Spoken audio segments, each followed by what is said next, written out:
Okay, guys, good afternoon and welcome to a review episode 3 of Hokkaido Gals Are Super Adorable. Now, this has been one of those best girl battles this season. One with tales of wedding rings, gushing over magical girls, and the Hokkaido Gals. The theme for this is the gals. There's different gals for everyone. Some people like gals from this side. Some people like this other gal. There's different types of vibe when it comes to gals. The first few episodes, we introduced Minami, a gorgeous blonde-haired gal. Now, as I said before, when it comes to rom-coms, when it comes to harems, or any genre you watch, the key to watching anime and saying who's best boy, best girl is, you just gotta be freaking patient. Just wait. Just be patient. And they did. It's just like watching High School DxD. Oh, Reyes is the first girl you see. You're thinking to yourself, hey, first girl right there. Nope. You gotta wait to see what other characters build. Then the Akino came in, and then the priest girl came in, and then it's long down the line, there have been some good looking girls, and you might want to change your mind on a few things. Just like with Sayuri, just like with Zoe Vampire, the list goes on and on. Now, the first few episodes we introduced Minami, her adorable vibe, personality, open heart, kind of the free-spirited gal that you want to hang out with. Then we get to this. Making her debut is Sayuri. Now, just looking at her last week, her debut was playing all the app games. You could tell that she's a downright hardcore gamer. So it's like, what happens when you take a gal-like figure, you put her into the genre of games, and what happened? A gal gamer kicking ass. In this episode, we've seen a lot more to her than meets the eye. So without further ado, let's get right to it. Episode 3 of Hokkaido Gals Are Super Adorable. Now, this is the ski trip. So I am applauded by Minami's skills. I mean, like, growing up in the snowy weather, she can handle skiing. Like, come on, she shredded the ice. I mean, literally, she is phenomenal. Then you got Sayuri, who's a bit of the opposite. It's like, looking at Sayuri in this episode, it's so like a developmental, two polar opposites. Like I said, one is outgoing, one is not. One is like to make friends, one is don't want to make friends. You know what I mean? And Sayuri is so like, doesn't want anybody to get involved. Because again, looking at her backstory, she's a bit of a, she likes to be alone. She likes to be alone at times. Now, Tsubasa, this the MC guy, I like him. I don't hate him not one bit. I'm not even on that level of Kazuya level. This guy is doing things the right way to get people to cheer up. I mean, like, he teamed up with Sayuri, teaching him how to, trying to work each other, how to ski and all that stuff. And then, for all you best girls, for all you guys saying Sayuri's best girl, I know what you're going to think of. I know what you're going to say. That scene where he got on the bus, because he forgot his chopsticks, and then you see that little sweat part of her rubbing. I'm like, oh my God, he saw all of that.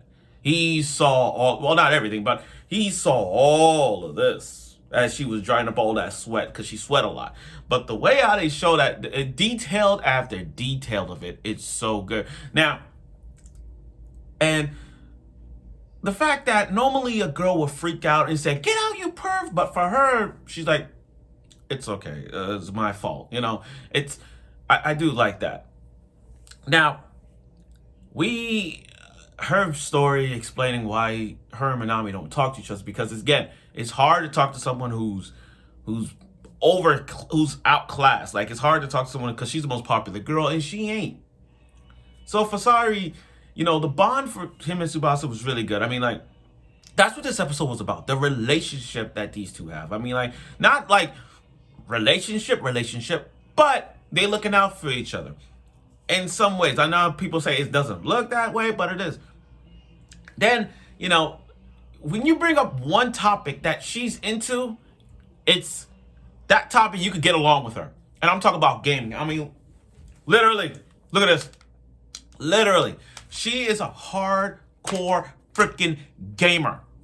She's a so hardcore gamer. They were doing a little meme, they were a little reference into Super Smash Brothers, and she literally could kick ass. Like I'll be honest with you guys, for a gal gamer like her, she will kick the life out of us. I kid you not. But, and, you know, them on the bus, the last, I'm surprised no one didn't say nothing about those two being the last bus. I'm surprised I'm surprised the third party didn't even come up and say, what are you two doing over there? You know, but that got along through gaming. And for him, it was like he never been in a gamer. He never played games before. But this is like a mutual, this is like a bonded thing going on with these two. One's trying to help her conquer her fears, and the other one is trying to help her gain confidence. It's like they understand each other's problems and they work together fixing it. And then that last scene where they were trying to get through the skiing, like practice skiing, it was real nice. Like it was so great to see those two working together. Because again, when Sayuri's not a talkative person, but now that she is, now she really opened up. I mean, there was a scene where she opened up to Minami though, like being so cold to her, they're gonna talk a lot. So we're gonna see more of that. Now, Minami, I get it. This is not her episode. I mean, we do saw some moments where she's shredding down the snow. When she's shredding down, when she had a partner, which we all know who that other one is, her partner. I know who that is. But the whole thing about this, and you got to see a sign of Minami being jealous. You know, I wish, because she's all like, I want to cuddle with them, but this is the thing going on with this. This is Sayuri's episode.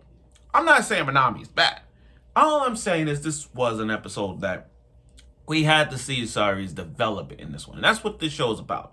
Like, I mean, that's what this episode about. This idea of Sayuri and Tsubasa's relationship. And that's what it is, the bond to get together.